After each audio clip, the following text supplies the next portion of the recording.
Top quality और consistent performance के लिए सिर्फ सिल्वर पंप नाम याद रखना। ಯಲಹಂಕ ವಾಯುನೆಲೆಯಲ್ಲಿ ಇಂದಿನಿಂದ ಫೆಬ್ರವರಿ 14ರ ತನಕ ಏರ್ ಶೋ ನಡೀತಾ ಇದೆ. ಈ ಹಿನ್ನೆಲೆಯಲ್ಲಿ ಈಗಾಗಲೇ ಹಬ್ಬದ ವಾತಾವರಣ ನಿರ್ಮಾಣ ಆಗಿರುವಂಥದ್ದು. ನನಗ ಯಲಹಂಕ ಏರ್ ಬೇಸ್ ನಲ್ಲಿ ಇದ್ದೀನಿ.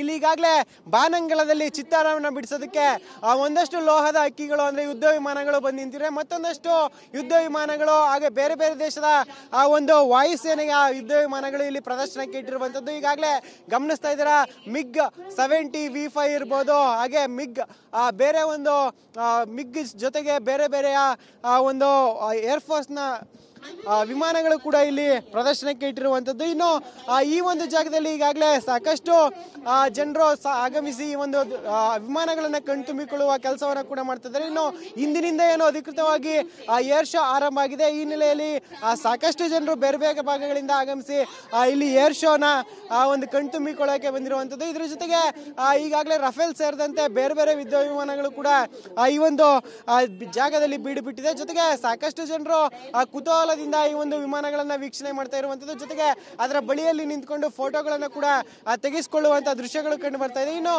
ಪ್ರತಿಯೊಂದು ವಿಮಾನಗಳ ಮುಂಭಾಗದಲ್ಲಿ ಒಂದು ಡಿಸ್ಪ್ಲೇ ಅನ್ನು ಹಾಕಿರುವಂತದ್ದು. ಅಲ್ಲಿ ಆ ಒಂದು ವಿಮಾನದ ವಿಶೇಷತೆಗಳೇನು, ಹಾಗೆ ಅದು ಎಷ್ಟು ಒಂದು ಸಾಮರ್ಥ್ಯವನ್ನು ಹೊಂದಿದೆ, ಜೊತೆಗೆ ಅದು ಯಾವ ರೀತಿಯಲ್ಲಿ ಒಂದು ಆಪರೇಟ್ ಆಗುತ್ತೆ ಅನ್ನೋ ಒಂದು ಮಾಹಿತಿಯನ್ನು ಕೂಡ ಪ್ರದರ್ಶನವನ್ನು ಮಾಡಿದ್ದಾರೆ. ಅದನ್ನು ಕೂಡ ಜನರು ಕುತೂಹಲದಿಂದ ವೀಕ್ಷಣೆ ಮಾಡುವಂತಹ ಕೆಲಸವನ್ನ ಮಾಡ್ತಾರೆ. ಇನ್ನು ಗಮನಿಸಬಹುದು, ಪ್ರಮುಖವಾಗಿ ಏರ್ ಶೋನಲ್ಲಿ ಪ್ರತಿ ಬಾರಿ ಆಕರ್ಷಣೆಯನ್ನ ಸೆಳೆಯುವಂತಹ ಒಂದು ಬೃಹತ್ ಆಕಾರದ ವಿಮಾನ ಏನಿದೆ ಅದು ಕೂಡ ಇಲ್ಲಿ ಈಗ ಪ್ರದರ್ಶನಕ್ಕೆ ಇಟ್ಟಿರುವಂತದ್ದು. ಸಾಕಷ್ಟು ಜನರು ಈಗಾಗಲೇ ಬೆಳಿಗ್ಗೆಯಿಂದಲೂ ಈ ಒಂದು ಏರ್ ಬೇಸ್ಗೆ ಆಗಮಿಸಿ ತಮ್ಮ ಕುಟುಂಬದ ಜೊತೆಗೆ ಹಾಗೆ ಸ್ನೇಹಿತರ ಜೊತೆಗೆ ಆಗಮಿಸಿ ಈಗಾಗಲೇ ಏರ್ ಶೋನಲ್ಲಿ ಬಂದಿರತಕ್ಕಂಥ ಲೋಹದ ಹಕ್ಕಿಗಳನ್ನ ಕಣ್ತುಂಬಿಕೊಳ್ಳುವಂತ ಕೆಲಸವನ್ನ ಮಾಡ್ತಾ ಇದ್ದಾರೆ. ಇನ್ನು ಈಗ ಇಂದಿನಿಂದ ನಡೀತಕ್ಕಂಥ ಈ ಒಂದು ಏರ್ ಶೋನಲ್ಲಿ 100 ದೇಶಗಳ ಭಾಗಿಯಾಗ್ತಾ ಇದೆ. ಜೊತೆಗೆ 30 ಜನಪ್ರತಿನಿಧಿಗಳು ಅಂದ್ರೆ ಬೇರೆ ಬೇರೆ ದೇಶಗಳ ರಕ್ಷಣಾ ಇಲಾಖೆಯ ಜನಪ್ರತಿನಿಧಿಗಳು ಕೂಡ ಭಾಗಿಯಾಗ್ತಾ ಇದ್ದಾರೆ. ಒಟ್ಟಿನಲ್ಲಿ ಈ ವರ್ಷದ ಏರ್ ಶೋ ಏನಿದೆ ಇದು